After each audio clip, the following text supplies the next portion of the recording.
ये कथा महाराज दशरथ द्वारा सुनाई गई एक दुखद घटना का वर्णन है। घटना के अनुसार दशरथ एक दिन संध्या के समय शिकार के लिए निकले। सरयू नदी के तट पर उन्हें ऐसा शब्द सुनाई दिया जो हाथी के गरजने जैसा लगा। उन्होंने अपने धनुष से एक शब्दभेदी बाण छोड़ा, जो किसी जल में डूबते हुए व्यक्ति को जा लगा।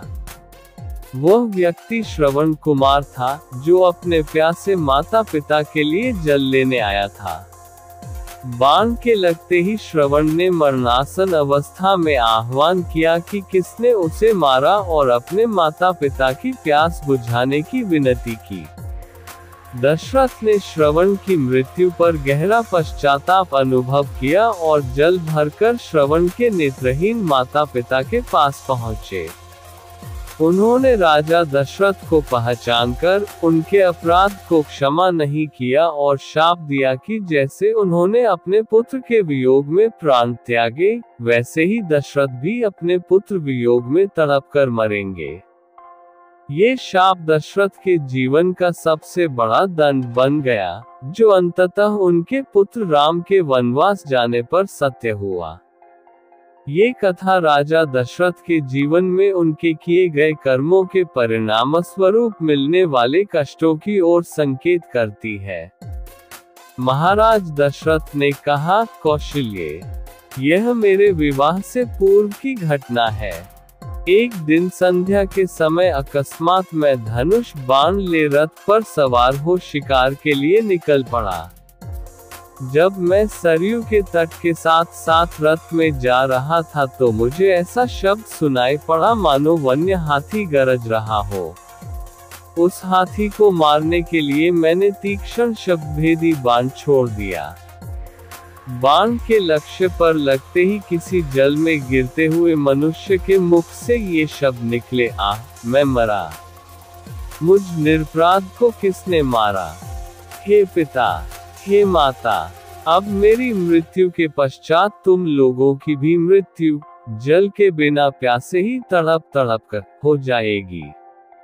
न जाने किस पापी ने बाण मारकर मेरी और मेरे माता पिता की हत्या कर डाली। इससे मुझे ज्ञात हुआ कि हाथी की गरज सुनना मेरा भ्रम था, वास्तव में वह शब्द जल में डूबते हुए घड़े का था। उन वचनों को सुनकर मेरे हाथ कांपने लगे और मेरे हाथों से धनुष भूमि पर गिर पड़ा। दौड़ता हुआ मैं वहां पर पहुंचा जहां पर वह मनुष्य था। मैंने देखा कि एक वनवासी युवक रक्तरंजित पड़ा है और पास ही एक औंधा घड़ा जल में पड़ा है। मुझे देखकर क्रुद्ध स्वर में वह बोला, राजन, मेरा क्या अपराध था जिसके लिए आपने मेरा वध करके मुझे दंड दिया है? क्या यही मेरा अपराध यही है कि मैं अपने प्यासे वृद्ध माता पिता के लिए जल लेने आया था? यदि आपके हृदय में किंचित मात्र भी दया है तो मेरे प्यासे माता पिता को जल पिला दो, जो निकट ही मेरी प्रतीक्षा कर रहे हैं। किंतु पहले इस बाण को मेरे कलेजे से निकालो जिसकी पीड़ा से मैं तड़प रहा हूँ। यद्यपि मैं वनवासी हूँ किंतु फिर भी ब्राह्मण नहीं हूँ। मेरे पिता वैश्य और मेरी माता शूद्र है, इसलिए मेरी मृत्यु से तुम्हें ब्रह्महत्या का पाप नहीं लगेगा। मेरे द्वारा उसके हृदय से बाण खींचते ही उसने प्राण त्याग दिए। अपने इस कृत्य से मेरा हृदय पश्चाताप से भर उठा।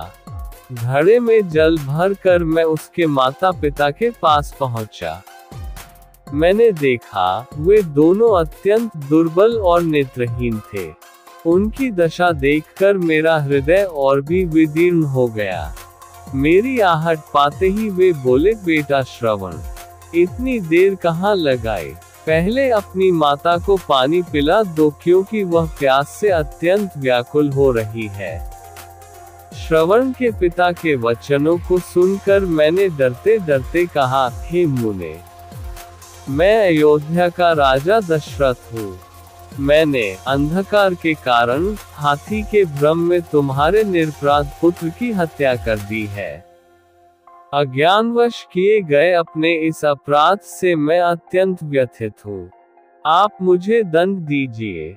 पुत्र की मृत्यु का समाचार सुनकर दोनों विलाप करते हुए कहने लगे, मन तो करता है कि मैं अभिशाप देकर तुम्हें भस्म कर दूं और तुम्हारे सिर के 7 टुकड़े कर दूं। किंतु तुमने स्वयं आकर अपना अपराध स्वीकार किया है, अतः मैं ऐसा नहीं करूंगा। अब तुम हमें हमारे श्रवण के पास ले चलो।